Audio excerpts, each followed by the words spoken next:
My next guest is a Harvard Law School professor and defense attorney extraordinaire. Michael Milken and Leona Helmsley have his phone number memorized, and there's a scary prospect. Please welcome Alan Dershowitz, folks. Alan Dershowitz.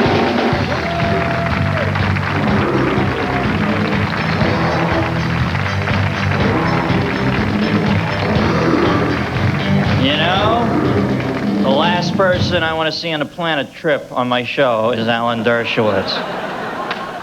So a whole suit coming there. Hey, you lawyers no longer toiling in anonymity with the advent of Court TV, CNN's coverage. You guys are really under the scrutiny of America now. You got to be, really on your game. What did you think of, for instance, the Tyson trial? How did the attorneys perform there? It's interesting that we didn't see it on TV because Court TV likes to only show trials with sex and pornography, and they called them on it, and they said, no, you're not going to show this trial, and they didn't show it. I saw so many highlights that I guess I thought I had seen it. Right. They just clipped it up. I thought it was an unjust verdict because what happened in that case was at the last minute the defense discovered 3 witnesses who could have testified favorably for Mike Tyson, and the prosecution kept them out, and we'll never know the truth. We'll never know what those 3 witnesses would have testified to. They kept them out as a result of a technicality. I think Americans want to know the truth. They don't want technical rules keeping out evidence. You are not kidding. There is a growing backlash in this country, and I know I get very angry when I see all this yank maneuvering going on, and you think, why don't we use common sense here, for God's sakes? If somebody has a history of this with women or men, why can't we hear that information? Well, it's interesting that they keep the history of both parties out.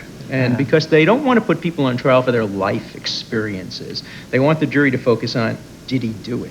Did she consent? Makes some sense. A trial is like an edited video. You don't see the whole thing. The judge decides where it starts, where it stops, and what frames you get to see. I saw something chilling last night, though, with Maria Shriver, with the woman who her daughter was killed by Robert Chambers.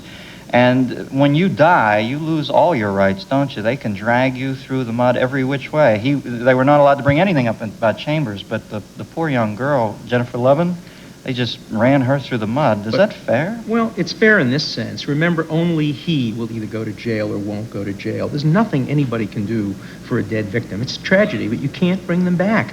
And so constitutional rights apply to people who are on trial. In that case, the result was very just. There was a plea bargain reached. He didn't set out to kill her deliberately, even taking the case in the light most favorable to the government. It happened in the heat of passion. He got a manslaughter plea. He'll be in for 7-8 years. But he's up for parole this year, and that girl is not up for life again this year.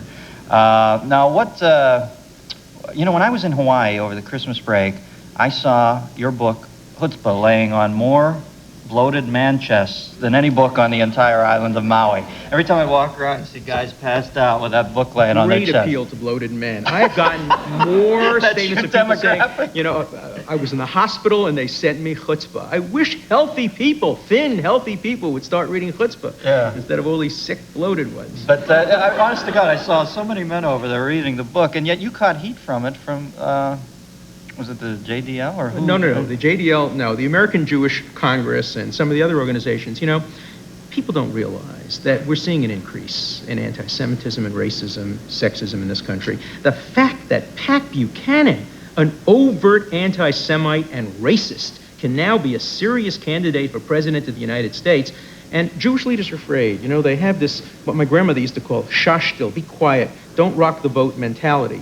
We're afraid to say honestly that Pat Buchanan could become president of this country, that people voted for Adolf Hitler back in the 1930s not because he was an anti-Semite, but despite that fact, they just didn't disqualify him because he was an anti-Semite. And people are saying about Pat Buchanan, well, we don't like his anti-Semitism, we don't like his anti-gay attitudes, we don't like his anti-women attitudes, but that's not what we're voting him for. We're voting for him because we're protesting Bush. We'll vote for Mickey Mouse if you're going to protest Bush, but don't vote for a racist. It seems to me it's time that all Americans got together and said, he cannot be president of this country. That's what I write about in Chutzpah.